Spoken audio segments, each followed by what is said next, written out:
अभी इंटरपोल की general assembly हमारे देश में हुई, उसमें नारकोटिक्स और टेरर लिंक्स पर विषय मैंने उठाया था और वहां पर भारत की ओर से आग्रह किया गया है कि इंटरपोल नारकोटिक्स और टेररिज्म और नार्को के व्यापार से टेररिज्म का वित्त पोषण, ये 3 विषयों पर रियल टाइम इंफॉर्मेशन शेयरिंग के लिए एक प्लेटफॉर्म सभी देशों का बनाए तो सभी देश इससे आगे बढ़ सकते हैं और बेस्ट प्रैक्टिसेस का एक्सचेंज भी हो सकता है। यहीं पर अभी नो मनी फॉर टेरर का पूरे देश भर के गृह मंत्रियों का सम्मेलन हुआ। वहां पर भी हमने अंतर्राष्ट्रीय सहयोग के लिए नारकोटिक्स की लड़ाई के लिए बहुत थ्रस्ट दिया गया है। मान्यवर, हमने एक संयुक्त समन्वय समिति भी बनाई है और केंद्रीय स्तर पर इसकी ढेर सारी बैठक भी की है। एनसीबी की कैडर को भी हमने पुनर्गठित किया है। 419 पदों का सृजन कर जिसमें सीनियर ऑफिसर ज़्यादा है क्योंकि राज्यों को असिस्ट करना है, इसको हमने आगे बढ़ाने के लिए एक इनिशिएटिव लिया है। नार्को अपराधियों पर राष्ट्रीय एकीकृत डेटाबेस जिसका शॉर्ट फॉर्म है निदान, उसको भी तैयार किया है और हर केस की चालान और हर केस के जजमेंट को इस पर अपलोड कर प्रोसिक्यूशन के वकीलों के लिए टिप्स भी इस पर उपलब्ध है। और इसके साथ साथ inter operational criminal justice system ICJS के लिए भी जब्ती सूचना प्रबंधन प्रणाली और जेल का डेटा दोनों भी हम साझा कर रहे हैं। मान्यवर, ड्रग नेटवर्क के चार्ट को भी हमने मैपिंग कर लिया है और पूरे राज्यों में ड्रग आने का रास्ता कौन सा है और उसके नेटवर्क की संभावनाएं क्या है, उसको भी 472 जिलों में हमने मैप कर राज्यों को भेज दिया है। बहुत बड़ी एक्सरसाइज। 2 साल तक भारत सरकार के सभी अधिकारियों ने 472 जिलों का मैपिंग किया है, सर्वे के आधार पर किया है, सूचनाओं के आधार पर किया है और जो जब्ती की गई, जो केस बने गए, जो सजाएं हुई है और जो इंट्रोगेशंस के रिपोर्ट्स आए, ये सबको संकलित कर मैं इस सदन में बैठे हुए सभी व्यक्तियों को कहना चाहता हूं कि आप चिंता मत करिए। कितना भी बड़ा अपराधी है, 2 साल में स्थिति ऐसी आने वाली है, इसकी जगह जेल की सलाखों के पीछे। और ये सुनकर अगर किसी को इसमें से वापिस आ जाना है तो अच्छी ही बात है, आ सकती है। मान्यवर,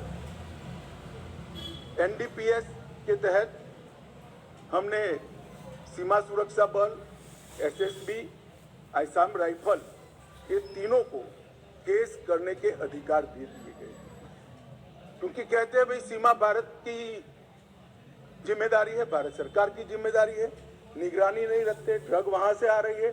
और जब BSF को अधिकार देते हैं तो कहते हैं राज्यों के अधिकार ले लिए, तो BSF वहां क्या करेगी भाई? आप बताइए मुझे, क्या करेगी? मान्यवर, ये ऐसा मसला नहीं है। और BSF कौन सी फॉरेन एजेंसी है? हमारे देश के दुश्मन ड्रग भेज रहे हैं, BSF वाले पकड़ेंगे, केस करने का अधिकार नहीं है। SSB वाले पकड़ेंगे, केस करने का अधिकार नहीं है। क्या करेंगे निहत्था बैठकर? जो लोग इसको पॉलिटिकल इश्यू बना रहे हैं वो ड्रग के कारोबार का समर्थन कर रहे हैं। एजेंसियां निहत्थी होकर काम नहीं कर सकती। मान्यवर, एजेंसियों को अधिकार देना पड़ेगा और मेरा स्पष्ट मानना है कि एजेंसियों को अधिकार देना चाहिए। हमारी एजेंसियों पर, देश की एजेंसियों पर, देश का संसद को अगर भरोसा नहीं है तो किस हिम्मत से वो काम करेंगे? मान्यवर, इसी तरह से भारतीय तटरक्षक और सारे जो कोस्टल पुलिस स्टेशन बने हैं राज्यों के, उसको भी अधिकार दिया है।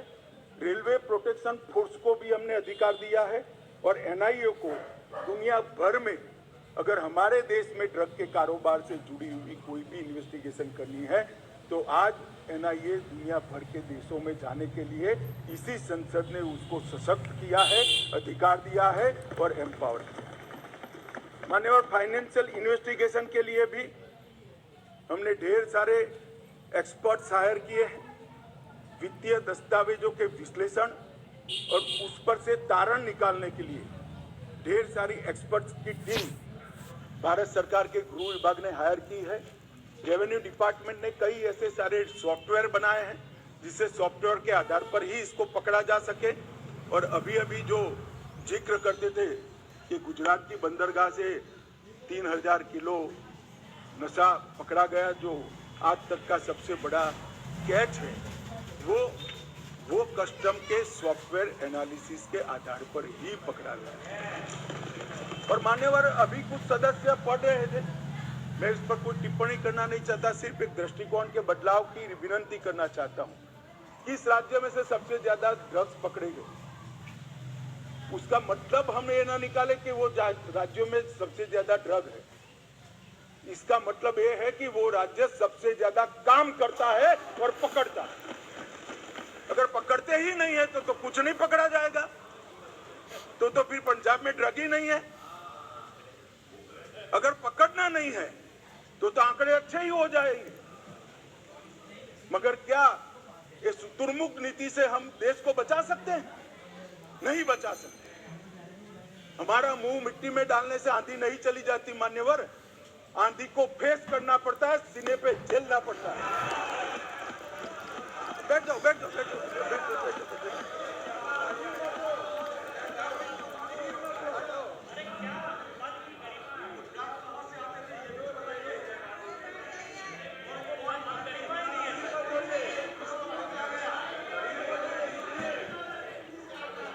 एक मिनट मान्यवर कांग्रेस पार्टी के नेता ये कह रहे ड्रग कहां से आ रहा था। ड्रग गल्फ कंट्रीज से आ रहा था। इसके मालिक कौन है, उनको सारे के सारे पकड़ लिए गए हैं, फैक्ट्रियां सील कर दी गई हैं और उसके आधार पर देश के 12 राज्यों में रेड कर वहां भी कारोबार करने वालों को पकड़ लिया। और दूसरी बात, अभी मेरे पास नहीं है, मुझे मालूम नहीं था कि मुझे पुलिस इंस्पेक्टर की तरह इस सदन में जवाब देना पड़ेगा, तो मैं डिटेल लेकर नहीं आया हूं, मगर चालान कर दिया गया है, ऑनलाइन उपलब्ध है, सर्च कर नहीं मिलना है तो मुझे बताइएगा, मैं भेज दूंगा।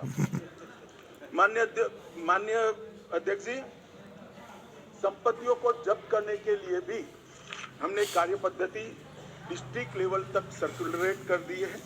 मनी लॉन्ड्रिंग की चैनलें, हवाला लेन देन और डार्क नेट, ये तीनों के लिए हैकाथॉन कर हमने ढेर सारे बच्चों के टैलेंट को संग्रहित कर एक बहुत सटीक रणनीति बनाई है, जो सार्वजनिक करना ठीक नहीं है, परंतु मैं इतना कहना चाहता हूं कि सारी चैनलों का उपयोग कर कोई मानता है कि एजेंसियों की नज़र के बाहर जाएगा, तो वो ऐसा नहीं होगा। ढेर सारे लोग पकड़े गए हैं और आगे भी अभियान। हमने नारकोटिक्स के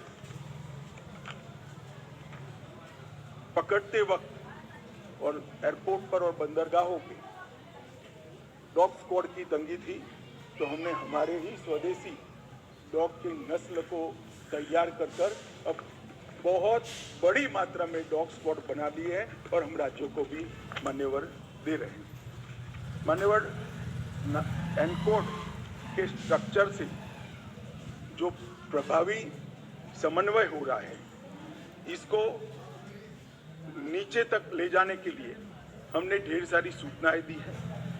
इसके साथ साथ एकीकृत ड्रग डेटा, सूचना प्रबंधन, सरकारी आदेश, सरकारी कानूनों, जो मैपिंग किया गया है इसकी डिटेल्स, मैपिंग को एक्सप्लोर करने के लिए जो नियम बनाए गए, ये best practices exchange, standard operating procedures और न्यायालय के अच्छे प्रोसिक्यूशन के पक्ष में आए हुए आदेशों का एनालिसिस और आर्ग्यूमेंट, ये सारा तैयार कर जिला स्तर तक एनकोड के माध्यम से हमने भेज दिया है। मान्यवर dedicated anti narcotics task force भी हमने बनाया है। राज्यों और संघ क्षेत्रों के समर्पित एक एंटी नारकोटिक्स टास्क फोर्स भी राज्यों की सहायता में उपलब्ध है। इसके साथ साथ फार्मा डिपार्टमेंट जो भारत सरकार का है, दोहरे उपयोग वाली दवाइयों के लिए कितना मिनिमम उपयोग हो सकता है, इस पर भी एक अधिकारियों का समिति बनाकर कितनी दवाओं पर बैन कर सकते हैं, जिसके विकल्प उपलब्ध हैं वो दवाइयों को पूर्णतः बैन कर दिया जाए, इस पर भी काम चालू है। 4 मीटिंग हो गई है, अंतिम मीटिंग मार्च महीने में रखी है। मुझे आशा है कि ढेर सारी दवाइयों को प्रतिबंधित श्रेणी में हम ले जाएंगे, जिससे इसके उपयोग पर रोक लगाई जा सके। मान्यवर, समुद्री रास्ते से तस्करी रोकने के लिए मैं इतना बताता हूं कि एक जमाना था जब सीमाओं से नारकोटिक्स आता था, आज भी आता है, ड्रोन से आता है। जो ओपन सरहदें हैं उत्तर पूर्व की, वहां से भी आता है, परंतु 60 से 70% नारकोटिक्स अब समुद्री रास्ते से और एयरपोर्ट से आता है। इसको पकड़ने के लिए भी हाई लेवल टास्क फोर्स बना दिया गया है और हमने भारतीय नौसेना, भारतीय तटरक्षक, एयरपोर्ट अथॉरिटी ऑफ इंडिया और एनसीबी चारों की संयुक्त साप्ताहिक बैठक कर सूचनाओं का आदान प्रदान करते हैं, जिसमें कस्टम और रेवेन्यू डिपार्टमेंट के ऑफिसर को भी रखते हैं। तो हम एक भी कोना ऐसा छोड़ना नहीं चाहते जहां से ड्रग की अवैध कारोबार भारत के अंदर प्रवेश हो। मान्यवर, अवैध खेती का जहां तक सवाल है, हमने कुछ सॉफ्टवेयर बनाए हैं, ड्रोन का उपयोग कर रहे हैं। मैं मणिपुर के मुख्यमंत्री को बहुत बहुत बधाई देना चाहता हूं कि सबसे पायलट प्रोजेक्ट हमने वहां लिया था।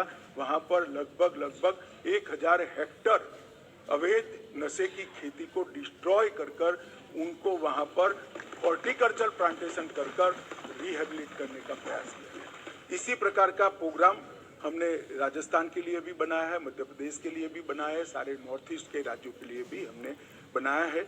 और ये हमारा जो अध्ययन समूह है गृह मंत्रालय का, इसने बहुत अच्छा रोड मैप राज्यों को बनाकर इस विषय में दिया है। मान्यवर, डार्कनेट और क्रिप्टो पर लगाम लगाने के लिए भी, जैसा मैंने पहले कहा कि एक अलग अलग प्रकार के हैकाथॉन किए गए, देश के चारों कोनों में किए गए, लगभग 3200 से ज़्यादा युवा इसके अंदर हिस्सा लिए, ढेर सारी चीज़ें हमें प्राप्त हुई है, इससे एक MOV बनाया गया है। परंतु इसके साथ साथ मैक, जो एक सभी एजेंसियों के समन्वय का सेंटर है, सब मैक के रूप में हमने नार्को के लिए एक अलग मैक की व्यवस्था को गठित किया है और इसके अंदर नार्को ट्रैफिकिंग प्लेटफॉर्म की निगरानी, ड्रग नेटवर्क के इंटरसेप्शन, ट्रेंड्स के निरंतर एनालिसिस, डेटाबेस के अपडेट को एनालिसिस कर नई रणनीति बनाना और कार्य प्रणाली और नोट्स पर ध्यान देते हुए एक बहुत अच्छी रणनीति साप्ताहिक इसका रिव्यू हम करते हैं और मुझे लगता है कि इससे बहुत बड़ा फायदा मान्यवर हुआ है। नारकोटिक्स का प्रशिक्षण का मॉड्यूल भी बनाया गया है। 5 अलग अलग प्रशिक्षण मॉड्यूल बनाए गए हैं, जिसके अंदर नारकोटिक्स के केस को किस तरह से लड़ा जाए, चालान करने के पहले मिनिमम क्या इसके अंदर चीज़ें हमें इंक्लूड करनी है, इसके साथ साथ जब जब्ती होती है तब क्या केयर लेनी है जिसका फ़ायदा व्यापार करने वालों को प्रोसिक्यूशन के वक्त न मिल पाए। तीसरा, पुनर्वसन के लिए भी एक ट्रेनिंग का मॉड्यूल बनाया है।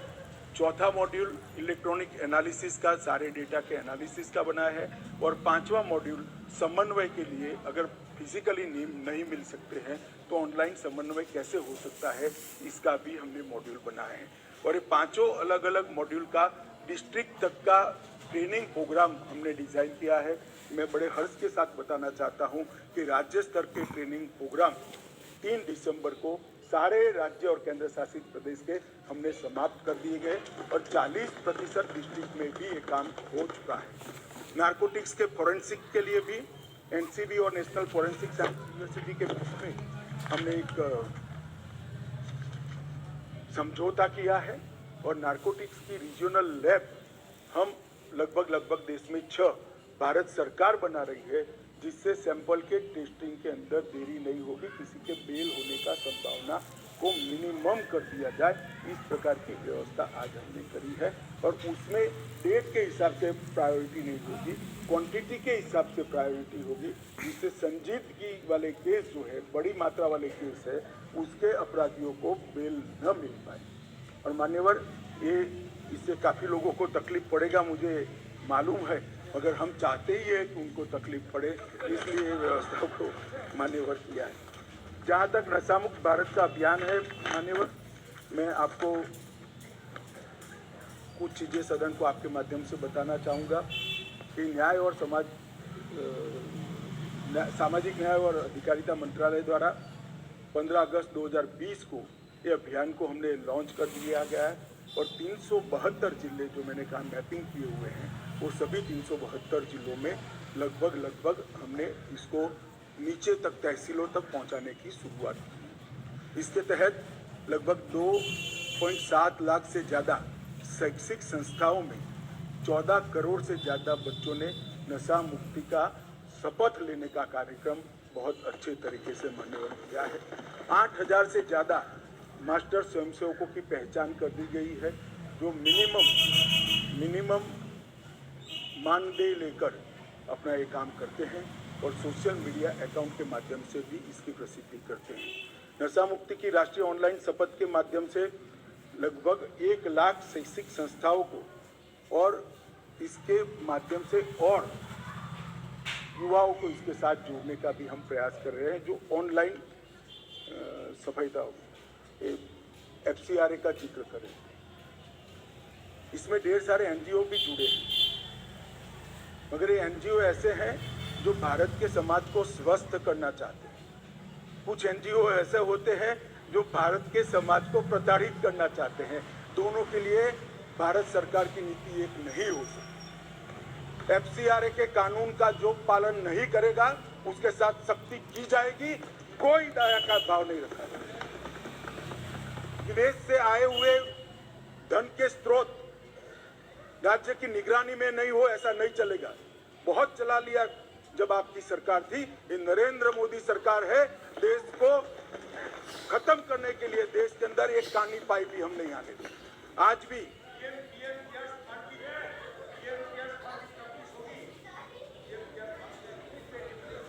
गृह मंत्री जी,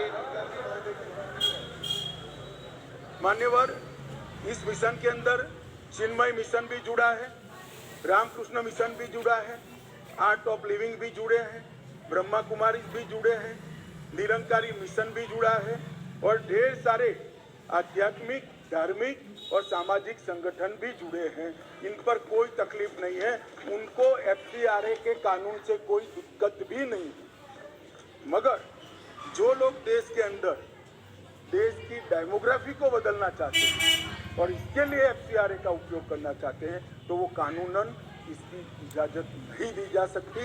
इस पर सख्त कार्रवाई। मान्यवर, हमने लगभग 341 इंटीग्रेटेड रिहेबिलिटेशन सेंटर भारत सरकार के फंड से बन गए हैं और 300 बना रहे हैं, जिसके अंदर दुनिया भर की आधुनिक से आधुनिक रिहेबिलिटेशन की पद्धतियों को अपनाया जाएगा और हमारे बच्चों को फिर से एक बार देश के विकास के साथ जोड़ने का इसके माध्यम से मान्यवर हम काम करेंगे।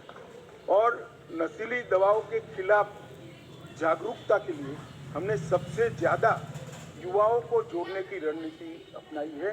जैसे जब हम उम्र बात करता है तो जल्दी युवा उसको सुनता है, तो युवा इसकी चपेट में न आए, इसके लिए हमने करे 41 एडिक्शन ट्रीटमेंट फैसिलिटीज़ भी सरकारी अस्पतालों में जो बहुत ज़्यादा एडिक्ट हो गए हैं, इसके लिए हमने शुरू की है और 75 बनाने का हमारा कार्य योजना है। मान्यवर, 72 आउटरीच ड्रॉप इन सेंटर भी बनाए हैं, जिनको अभी शुरू में लत लगी है, उसको जिसको लत के कारण शरीर बर्बाद हो गया, मन बर्बाद हो गया, इसके साथ बिठाते हैं तो भयावह परिणाम देखकर वो नशे की लत से वापस आता है। ऐसे भी सेंटर हमने लगाए हैं और लगभग 2 लाख परामर्शदाता भी हमने तैयार किए हैं, जो ऐसी केस में परामर्श देने का काम करते हैं। मान्यवर, नशा मुक्ति के लिए मैंने जैसे कहा कि एनकोड की बैठक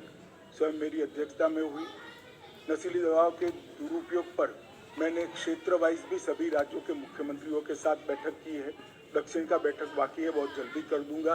बाकी असम भी किया, गुजरात में भी किया, पंजाब में भी किया। क्षेत्रीय बैठक कर भी राज्य के अधिकारियों को संवेदनशील बनाने के लिए हमने काम किया है। और मान्यवर, मैं इतना बताना चाहता हूं कि हमने 75 साल के मौके पर एक लक्ष्य लिया था कि हम 60 दिन के अंदर 75,000 किलो ड्रग को जलाएंगे। मुझे कहते हुए आनंद है, 60 दिन में 1,60,000 किलो से ज़्यादा ड्रग को हमने जला निकाला। और ये अभियान जो मैंने सारा बताया, उसको ऑल ओवर मॉनिटरिंग के लिए गृह मंत्रालय के अध्यक्षता में, गृह सचिव की अध्यक्षता में सामाजिक न्याय एवं अधिकारिता सचिव, रसायन और उर्वरक सचिव, स्वास्थ्य सचिव, फार्मा विभाग के सचिव, राजस्व विभाग के सचिव और पोर्ट डिपार्टमेंट और एयरपोर्ट अथॉरिटी के सचिव को इसके साथ एक कोऑर्डिनेशन कमेटी बनाई है जो हर 15 दिन में बैठकर इसकी मीमांसा करती है। मान्यवर, प्रयास तो करते हैं, योजनाएं भी बनती हैं, मगर कई बार प्रयास करते वो जमीन पर नहीं उतरते। मगर ये एक ऐसी सरकार है जो प्रयास करती है उसको लॉजिकल एंड तक लेकर जाती है। जब हम तय करते हैं कि देश के हर गांव में बिजली पहुंचेगी, तो 70 साल से जहां बिजली नहीं पहुंची, ऐसे 20,000 गाँवों में 20 महीनों में हम बिजली पहुंचाते हैं। जब हम तय करते हैं कि हर घर में गैस का सिलेंडर पहुंचाएंगे, तो हम पहुंचाने में सफल होते हैं। और अब तय किया है मोदी जी ने कि जल से नल पहुंचाएंगे। मुझे भरोसा है जल से नल भी पहुंचाएंगे। मान्यवर, हमने तय किया कि इस देश को नशे की लत से इस देश की युवानी को हम बर्बाद नहीं होने देंगे। कोई कुछ भी मानता हो, इसके नतीजे मिल रहे हैं। मान्यवर, आंकड़े कभी झूठ नहीं होते हैं और आंकड़े प्रयासों को की पुष्टि करते हैं। इसलिए मैं आंकड़े जरूर देना चाहता हूँ। 2006 से 13 का और 2014 से 22 का। अब कोई सवाल न पूछे 6 से 13 का क्यों लिया है। सब समझते हैं, यहाँ भी समझते हैं, वहाँ भी समझते हैं।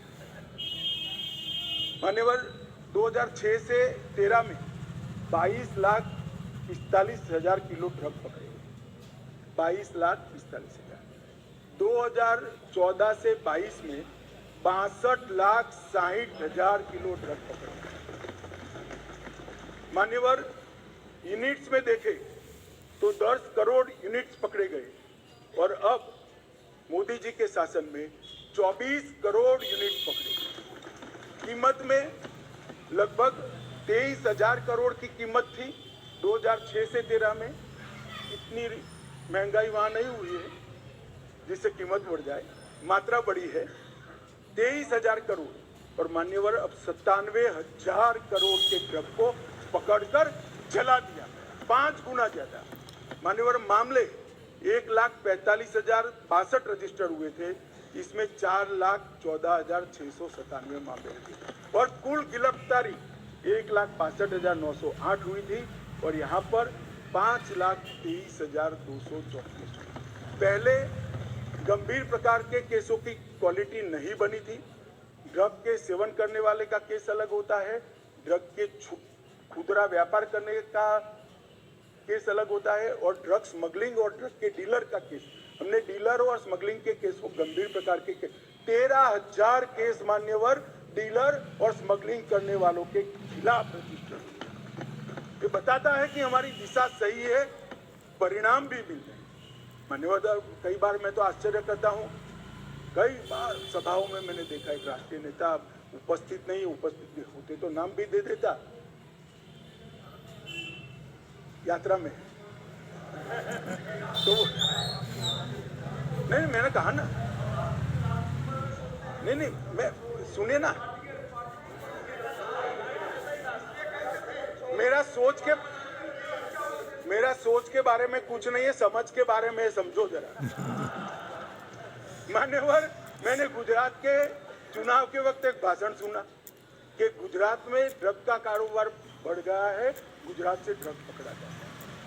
अरे भाई, देश की सीमा है, बंदरगाह है, बंदरगाह से आएगा, हम पकड़ेंगे तो अच्छा किया या बुरा किया, ये समझ में ही नहीं आ रहा है। अब पंजाब में नहीं पकड़ा जाता है तो क्या बिट्टू साहब कह सकते हैं पंजाब में ड्रग नहीं है? भाई, पकड़ना कोई बुरी बात नहीं है, पकड़ना अच्छी बात है और हम इस कमेंट से कोई हतोत्साह नहीं होंगे और पकड़ेंगे और खत्म करेंगे। मान्यवर, ये जो इस प्रकार की चीजें कर रहे हैं, मुझे तो मालूम नहीं है पूरी लड़ाई को समझ रहे हैं या नहीं समझ रहे। मान्यवर, पिछले 5 वर्ष में हमने 61 नए साइटोट्रोपिक पदार्थों को अधिसूचित किया है जो पहले इस कैटेगरी में नहीं आते थे। अब FSL से सिद्ध कर इसको करा है। जब्ती की क्वालिटी में भी सुधार आया है। लगभग भारतीय एजेंसियों ने 14,000 किलो ट्रामाडोल को भी जब्त करने का काम किया है। मान्यवर, मैं इतना ही कहना चाहता हूं कि अभियान कोई एक सरकार का नहीं हो सकता, ये अभियान कोई एक दल का भी नहीं हो सकता, ये अभियान कोई एक एजेंसी का भी नहीं हो सकता। केंद्र और राज्य की सभी एजेंसियों ने एक ही प्लेटफॉर्म पर आकर समान तीव्रता और समान गंभीरता के साथ इस अभियान को चलाना पड़ेगा, तब हम हमारी आने वाली नस्लों को बचा पाएंगे। मान्यवर, ये लड़ाई ऐसे नाजुक मोड़ पर है। अगर इस वक्त हम जीतते हैं तो हम हमारी नस्लों को बचाते हैं, और इस वक्त अगर नशे के व्यापारी जीतते हैं तो हमारी नस्लों को कोई बचा नहीं सकता। इसलिए मेरा पूरा सदन से अनुरोध है मान्यवर कि इस एक मुद्दे पर हम राजनीति न करें। सभी राज्य की सरकार एक साथ आए, जिला स्तरीय एनकोड की रचना करे, और ये जो अभियान मोदी जी के नेतृत्व में भारत सरकार के गृह विभाग ने चलाया है, वो अभियान को सभी लोग मजबूत बनाए। हम भी राज्यों के अभियान को मजबूत बनाने के लिए बहुत तत्पर हैं और उत्सुक भी हैं। सब केंद्र शासित प्रदेश, राज्य सरकार, केंद्र सरकार और समग्र देश की जनता और हम सभी जनप्रतिनिधि मिलकर इस अभियान को सफल बनाएं और जीरो टॉलरेंस टू ड्रग्स और नशा मुक्त भारत की रचना करें। यही अभ्यर्थना कर मेरी बात को